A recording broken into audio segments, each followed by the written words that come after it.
Meaning of dullness. Dullness. Dullness. Dullness.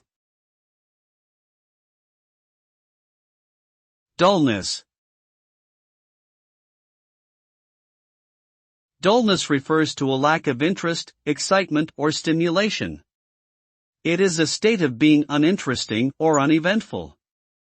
When something is described as dull, it typically means that it fails to capture someone's attention or fails to create any sense of intrigue. The result of dullness can vary depending on the context in which it is used.